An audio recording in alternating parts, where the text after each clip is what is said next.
soir à votre rencontre avec mon expérience de centrabilité à faire passer des titres professionnels. Et plus particulièrement un titre qui vous concerne, hein, qui est le titre de secrétaire assistant médico-social. Donc on est sur une expérience qui va me permettre ce soir de vous expliquer ce qu'est le titre professionnel de secrétaire assistant médico-social, comment se déroule l'examen de ce titre, et puis fondamentalement quel est le rôle d'un jury professionnel pour que vous en trouviez de l'attrait et que du coup vous puissiez vous positionner, vous en tant que professionnel, sur ce type d'expérience qui, je pense, est une expérience que vous pouvez partager avec certaines des adhérentes ce soir qui elles-mêmes sont jury. Et on en échangera tout à l'heure. Donc, le titre du ministère du Travail, hein, parce qu'en fait, le ministère du Travail a cette capacité à produire ses propres titres professionnels, avec la particularité que eux, ils vont créer des référentiels à partir d'enquêtes terrain réalisées dans différentes structures. Donc là, pour ce titre-là, dans des structures à la fois médicales, mais aussi des structures médico-sociales. Chaque année, chaque 5 ans à peu près, le titre est revisité en fonction des expériences terrain des professionnels. Donc ça va être intéressant et ça fera le lien avec ce que tu nous expliqueras certainement tout à l'heure, Hélène.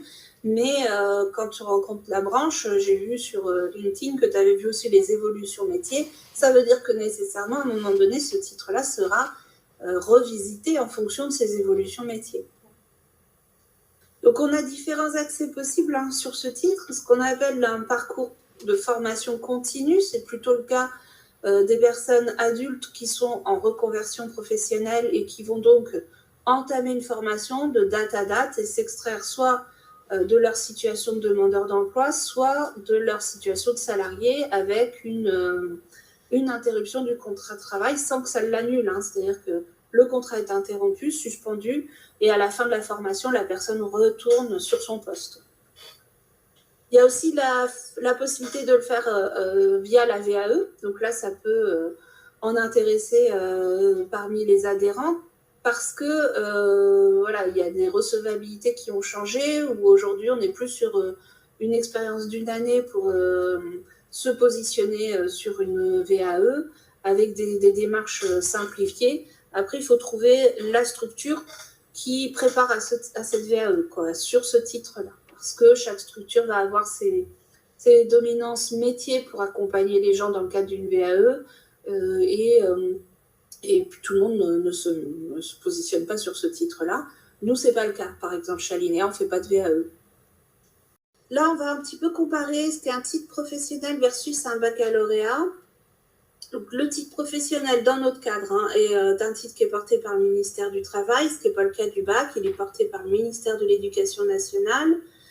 Là, pour le TP, on va avoir un référentiel terrain, une accessibilité à la validation partielle, des épreuves de mise en situation professionnelle et pratico-professionnelle, et un niveau 4 qui va être effectivement reconnu par France Compétences, qui est quand même l'organe qui détermine quels titres quels diplômes sont reconnus sur quel niveau.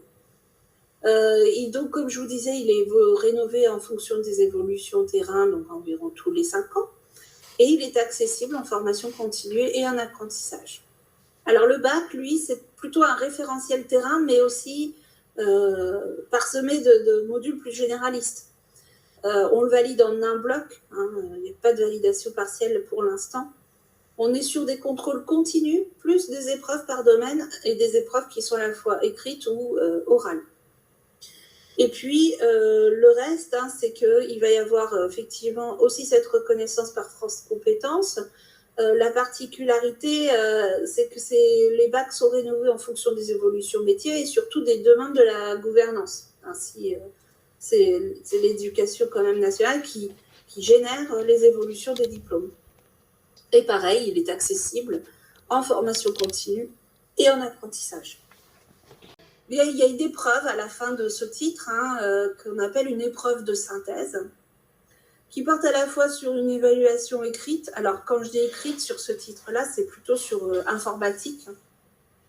Donc, il y aura une mise en situation professionnelle qui dure 4h30, support sur poste informatique, avec accès à Internet, avec de la documentation professionnelle, avec une pédale de dictaphone, où finalement, ils sont dans une structure virtuelle et ils ont toutes sortes de missions en lien avec le référentiel du titre à réaliser dans un temps contraint.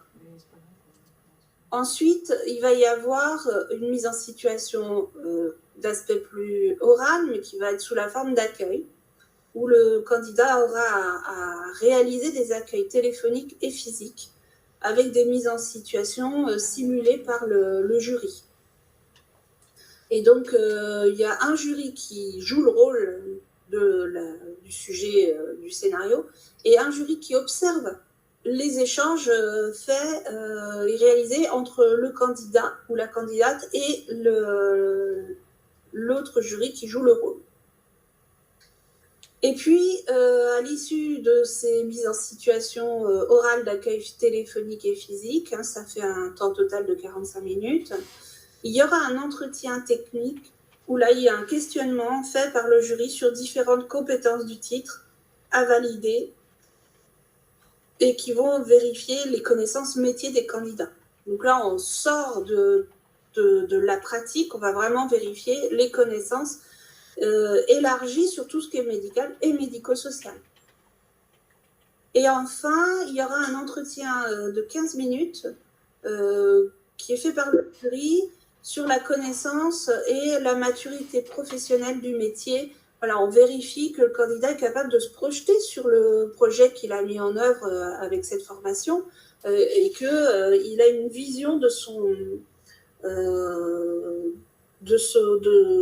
sa projection professionnelle, tout en ayant bien connaissance, par exemple, des contraintes, des avantages, des diverses structures sur lesquelles il peut se positionner, de pourquoi ce changement dans sa vie aussi, ça peut faire partie de ça.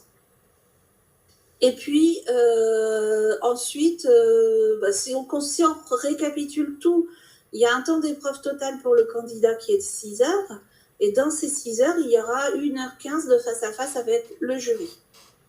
C'est quand même, du coup, une épreuve sympathique, quoi. Donc, on estime qu'un responsable de session habilité par la DRETS doit s'assurer que le déroulement de l'épreuve se fait selon le règlement de session de validation d'une épreuve de synthèse. Et un binôme de jury peut gérer jusqu'à 5 candidats. Et ce jury est lui-même habilité par l'adresse pour pouvoir réaliser cette mission. Ensuite, quelles sont les conditions ? Il faut que vous soyez ou salarié, ou chef d'entreprise, ou en profession libérale, ou artisan, ou demandeur d'emploi, ou retraité. Tout ça, ça ouvre la porte à être jury de titre. Cela dit, il faut que vous ayez quand même 3 ans d'expérience professionnelle. Et puis, il faut aussi que vous n'ayez pas quitté le métier en lien avec le titre en question depuis plus de 5 ans.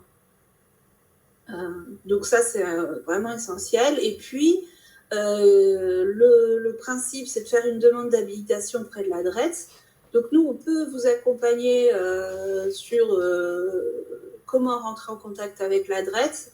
Dans notre centre, QNL s'occupe des jurys et peut vous transmettre les éléments à compléter et à envoyer à l'adresse, et nous, on s'occupe de leur faire parvenir. Il y a aussi toute une méthodologie sur la professionnalisation des jurys, parce que y a plein de papiers quand vous arrivez sur une session d'évaluation. La première fois, vous vous demandez ce qui se passe, il y a plein de choses à lire, et il y a toute une organisation à mettre en place. Alors moi, je vous aide.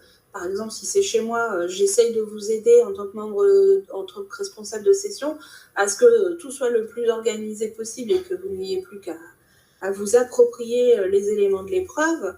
Mais c'est essentiel, parce que du coup, on a vraiment un support qui vous aide à corriger, à vous positionner, à évaluer, toute une grille d'évaluation des compétences qui est plutôt bien faite, hein, qui permet au candidat d'essayer d'exprimer au maximum toute sa largesse ses compétences en lien avec le référentiel du titre.